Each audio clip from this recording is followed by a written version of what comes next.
자, 이것 모르면 부동산 투자 망한다. 네. 자, 부동산 투자 망하면 안 되겠죠. 자, 뭐 성공을 하려면은 꼭 우리가 이제 알아야 될 부분들이 있는데 그중에서 뭐 여러 가지가 있겠지만 부동산이 갖고 있는 어떤 기본적인 어떤 투자의 속성 이런 것들을 좀 그 안으로 들어가서 좀 보는 게 좋겠습니다. 자, 그래서 첫 번째 우리가 부동산은 축을 따라서 뭐 성장한다. 축을 따라서 뭐 움직인다. 뭐 이렇게 이야기할 수가 있겠습니다. 뭐 첫 번째 제가 도로축 뭐 너무나 뭐 중요한 얘기죠. 자, 우리가 뭐 따지고 보면 그런 거예요.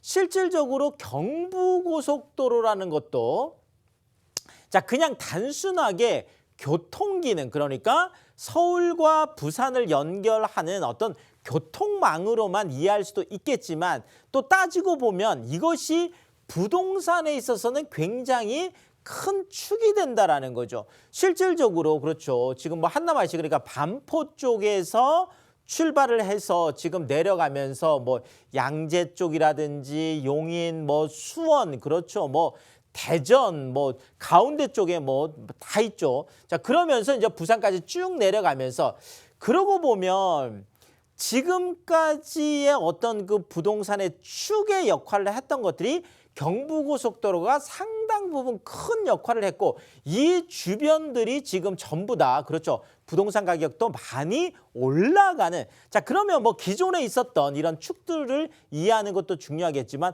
또 새로운 축이 어디 생기느냐 그렇죠. 지금 뭐 제2경부고속도로라고 하는 게 지금 포천 그렇죠. 경기도 포천 쪽에서 지금 세종, 그렇죠. 세종특별시까지 지금 가는 바로 세종 포천고속도로. 지금 일부는 개통이 됐습니다. 그렇죠. 지금 포천에서 지금 구리까지는 지금 개통이 돼서 지금 진행이 되고 있고 지금 현재 공사 중인 구간이 또 구리에서 안성까지 뭐 가운데에 이제 뭐 용인도 있고 경기도 뭐 그 광주라든지 이런 지역들이 있죠. 자, 요 지역들, 요쪽을 이제 지나가는 이것이 구리에서 안성까지가 이제 2022년이니까 이제 내년이죠. 그렇죠.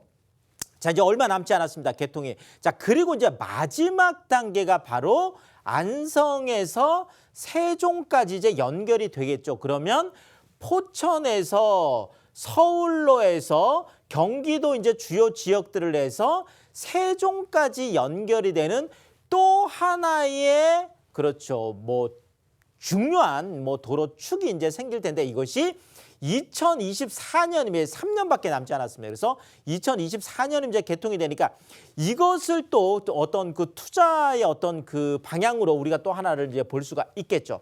자, 또 하나 뭐 서울 안에서 본다라고 한다라면 중요한 축 중에 하나가 바로 한강축이다. 제가 늘 한강 가까운 곳으로 투자하라 이런 얘기들을 많이 합니다. 그렇죠? 그것은 바로 한강이 부동산에 있어서 엄청난 축을 형성을 하고 있고 또 하나는 지금 뭐 최근에 한강 조망권이라는 것도 있잖아요. 그래서 한강이 보이느냐 보이지 않느냐에 따라서 똑같은 아파트에 똑같은 동이라고 하더라도 같은 층이라고 하더라도 그렇죠. 한강이 보이면 뭐 지금 예를 들어서 뭐 한 37억까지 뭐 간다라고 하면 한강이 보이지 않으면 뭐 한 31, 2억 그러니까 거의 한강 조망권의 가치가 거의 뭐 한 5, 6억 많게는 7, 8억까지 나는 것이 바로 한강의 의미가 큰데 단순하게 이렇게 한강이 보이느냐 안 보이느냐 이런 것들도 있겠지만 한강을 어느 정도 가까이 두고 있느냐 이런 것들이 많이 크죠. 그렇게 따져보면 지금 한강 가까이 있는 대부분의 지역들이 그렇죠. 지금 강남 4구라고 하는 뭐 서초라든지 강남이라든지 송파라든지 강동 이런 지역들도 대부분이 그렇죠. 한강 가까이에 있죠. 지금 뭐 동작구도 마찬가지죠. 옆에 있는 뭐 영등포구라든지 또 목동에 있는 이제 양천구라든지 자, 그다음에 이제 또 마곡 쪽이 있는 그렇죠. 강서구라든지 또 마포나 뭐 용산이나 성동이나 뭐 광진 뭐 이런 지역들 지금 뭐 최근에는 이제 미사 같은 경우에도 그렇죠. 경기도 쪽에 있음에도 불구하고 지금 많이 지금 올라간 뭐 이런 것들이 있고 뭐 지금 뭐 그 남양주 쪽에 있는 뭐 그 다산 같은 경우도 뭐 마찬가지가 되겠죠. 자, 이런 지역들이라든지 뭐 이쪽에 뭐 일산도 뭐 마찬가지가 되겠습니다. 뭐 김포 한강 같은 경우도 마찬가지. 파주 운정 같은 경우에도 그렇죠. 뭐 경기도권 파주치고는 또 많이 이제 올라간 것들이 대부분이 한강축이라고 하는 한강 가까이에 있기 때문에 또 뭐 이런 그 좀 부동산 가격이 올라가는 부분들이 좀 많이 있다라는 거죠. 자, 또 하나 우리가 볼 수 있는 게 바로 이제는 녹지축이라는 것도 굉장히 중요합니다. 그러니까 뭐 요즘 뭐 공세권이라는 말도 많이 하잖아요. 자, 한강이라는 것도 뭐 그 비슷한 뭐 의미가 일 수가 있겠는데 한강 가까이에 또 많은 녹지들이 있기 때문에 그런 의미도 있겠고. 자, 또 하나는 지금 뭐 중구라든지 종로 뭐 이런 쪽으로 가보면 또 경복궁이라든지 그렇죠. 뭐 덕수궁, 뭐 창덕궁, 뭐 또 동대문 역사문화공원 뭐 이런 도심안에 또 많은 공원들이 있기 때문에 또 올림픽공원도 마찬가지죠. 그러니까 도심 안에 공원이 있느냐 없느냐도 상당히 중요하다. 특히나 그중에 뭐 최근에 뭐 이슈가 되고 있는 것들은 바로 용산민족공원 같은 거 있죠. 그러니까 용산민족공원 주변으로 해서 또 많은 고급 주거단지가 생기고 있는 것들도 이런 녹지축, 공원에 대한 수요들도 상당히 많이 늘어나고 있기 때문에 이런 부분들이 많은 역할을 하고 있다는 거죠. 자, 그리고 이런 많은 축들이나 이런 것들이 도시 기본계획이라는 것에 담기게 됩니다. 도시라는 것은 그냥 발달하는 게 아니거든요. 그래서 뭐 일반적으로 뭐 광역지방자치단체장과 서울시장이 이 도시 기본계획이라는 걸 세우게 되고 서울 같으면은 그렇죠. 2030년까지 뭐 하겠다라고 하는 2030 도시계획 이런 것들이 지금 이제 나와 있게 되는데 그래서 도시 기본계획에서 그것이 어떤 개발의 방향으로 가느냐 그러니까 보존적으로 가느냐 아니면 개발적으로 가느냐 이런 방향에 따라서 또 많은 차이가 있을 수가 있겠습니다. 자, 그래서 그중에 큰 게 하나가 서울을 기준해서 한다면 그렇죠. 대도심 그러니까 지금 서울 같으면은 3대도심이 지금 선정이 되어 있죠.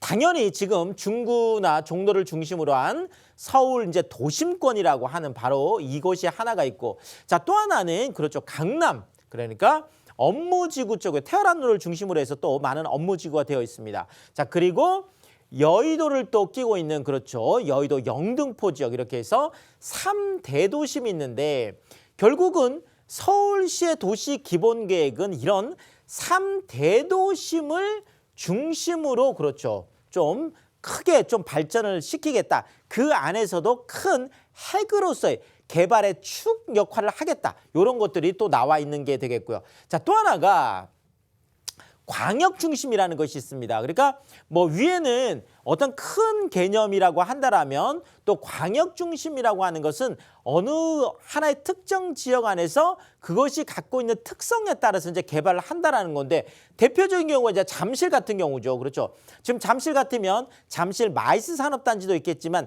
기존의 잠실에 있는 롯데 업무타운을 중심으로 한 또 이쪽들도 많이 지금 또 뭐 개발이 되어 있기 때문에 이쪽 같은 경우가 또 그렇죠. 7대 광역 중심 하나가 이제 또 잠실이 되겠고 자, 또 하나가 용산 같은 곳이죠. 그렇죠. 자, 용산은 용산 뭐 민족공원 개발이 아니더라도 지금 뭐 용산 이제 정비창 부지 이쪽에 또 대규모 업무타운이 지금 들어올 계획들을 갖고 있기 때문에 지금 용산 같은 경우에도 굉장히 중요한 이제 광역 중심 중에 하나가 되겠고 자, 또 하나가 마곡 같은 곳들이죠. 그렇죠. 자, 마곡 같으면 지금 우리가 이제 서남권 쪽에서 지금 이쪽으로 많은 이제 기업들이 들어오고 있고 특히나 지금 마곡 같으면 지금 R&D 쪽으로 지금 서울 안에서 또 많은 역할을 하고 있기 때문에 이런 쪽에 있어서 정말 또 7대 광역 중심 중에 하나가 되기 때문에 이런 대도심 계획이라든지 광역 중심 계획 물론 이 안에는 또 12지역 중심이라든지 뭐 112개 또 세부 계획들이 있겠지만 크게 보자라면 일단 이런 부분들 정도는 우리가 좀 살펴봐야 되겠다. 이렇게 좀 말씀을 드리겠습니다. 자, 또 하나가 있죠. 늘 말씀드리지만 지하철을 따라가면 돈을 줍는다라고 할 정도로 지하철을 빼놓고는 서울 안에서 부동산 투자를 이야기할 수가 없겠습니다. 자, 우리가 1세대 지하철이라고 하면 그렇죠. 1호선, 2호선, 3호선, 4호선, 5호선, 6호선, 7호선, 8호선, 9호선까지를 보통 우리가 1세대 지하철이다 이렇게 얘기를 하는데, 자, 1세대 지하철 중에서 뭐 정말 우리가 중요한 것들은, 자, 여기에 하나가 있으면 역 하나가 있어도 물론 역에서 너무 멀면 안 되겠죠. 늘 말씀드리지만 아무리 멀어도 지하철역에서 10분 이내에는 투자를 해라. 도보로 10분 정도 거리까지는 우리가 안에 있어야 되고요. 또 가능하다면 5분 이내의 역세권이면 좋겠다. 왜냐하면 지하철 역세권을 주변으로 중심으로 해서 상업이면 상업, 업무면 업무, 주거면 주거, 특히나 지금 1인 가구들 젊은 세대들 같은 경우에는 이런 역세권 주변으로 되어 있는 많은 생활 인프라들, 이런 것들이 굉장히 중요한 어떤 정주 여건이 되고 있거든요. 그래서 우리가 1세대 지하철 안에서는 역세권이라는 걸 반드시 기억을 하셔야 되고, 자, 그러면서도 그렇죠. 여기에 하나가 있으면 좋겠지만 2개가 있으면 더 좋겠죠. 만약에 지하철역에 3개 노선이 겹쳐지면 더 좋겠죠. 여기에다 4개, 5개 많으면 많을수록 그만큼 많은 사람들이 이제 이용할 수 있기 때문에 이런 걸 보고 우리가 더블 역세권이다, 트리플 역세권이다, 쿼드러플 역세권이다, 이런 얘기들 많이 하는데, 그래서 많은 지하철 노선이 겹치면 겹칠수록 좋기 때문에 그런 부분도 우리가 좀 참고를 해야 되겠습니다. 자, 또 하나가 우리가 이제 2세대 지하철 그러면 이제 많은 경전철들을 들 수가 있겠는데, 자, 1세대 지하철에 비해서 2세대 지하철, 경전철 같은 경우에는 그렇게 많은 파급 효과가 없기 때문에 이 2세대 지하철 같은 경전철 같은 경우에는 꼼꼼히 좀 이제 그런 지역들을 좀 따져볼 필요가 있을 것 같고요. 자, 그다음에 가장 중요한 게 바로 3세대 지하철이라고 불리는, 맞습니다, GTX죠. 광역 급행철도. 자, 지금 가장 빠른 게 이제 GTX A 노선이 되겠죠. 자, GTX A 노선이 지금 이제 2023년이면 이제 개통이 되는데 이미 차량도 이제 공개가 되고 기대감이 큽니다. 지금 현재 진행되고 있는 게 A 노선, 그다음에 B 노선, C 노선이 이제 어느 정도 이제 노선이라든지 이런 것들이 결정이 되어 있고요. 자, 그다음에 신안산선이라고, 그렇죠. 이것도 거의 GTX급이라고 해서 시흥하고 안산에서 광명으로 해서 이제 또 여의도, 영등포까지 오는 바로 그런 것들이 되겠죠. 자, 그다음에 지금 가장 말도 많고 탈도 많은, 그렇죠, 지금 GTX D 노선에 대한 기대가 많이 컸습니다. 지금 김포나 이제 부천 쪽에서 강남권, 그다음에 많게는 지금 하남에 지금 새로 생기는 교산까지도 이야기가 됐던 게 GTX D 노선이었는데, 결국은 이것이 김부선이라고 해서 김포하고 부천 정도만 연결하는 걸, 물론 나중에 또 후속적인 이야기들이 이제 나올 수가 있겠죠. 자, 그럼에도 불구하고 이런 것들이 제가 늘 말씀드리는, 아무리 GTX 노선이라고 하더라도 이것이 3대도심이라고 하는 종로나 중구의 이 업무지구, 그다음에 강남 쪽의 업무지구, 그다음에 그렇죠, 여의도 업무지구, 이런 곳을 지나가느냐 안 가느냐에 따라서 황금 노선이 되기도 하고, 이렇게 지금 GTX D 노선처럼 많은 좀 지탄을 받는 이런 것들이 되기도 하거든요. 자, 그러니까 지금 서울역을 중심으로 한 종로 쪽에 GTX A 노선하고 이제 지금 B 노선이 지금 들어가게 되죠. 자, 지금 강남 삼성역 주변 국제교류 복합지구들은 이쪽으로 A 노선하고 C 노선이 지금 들어가게 되는 거고, 그다음에 지금 여의도 쪽으로 해서 GTX B 노선하고 지금 신안산선, 이렇게 지금 알고 봤더니 이런 3세대 지하철 같은 경우에도, 그렇죠, 종로나 강남이나 여의도나 이런 3대 업무지구, 큰 대도심을 중심으로 하기 때문에 이런 쪽들도 같이 겹쳐지는 부분이 있더라, 이렇게 말씀을 드리겠습니다. 자, 또 하나 우리가 봐야 되는 게 바로 부동산은 또 심리의 영향을 많이 받는데요. 자, 지금은 공급에 대한 어떤 기대감들 때문에 지금 당장 매수 심리는 조금 꺾여 있는 지금 상태가 되겠고요.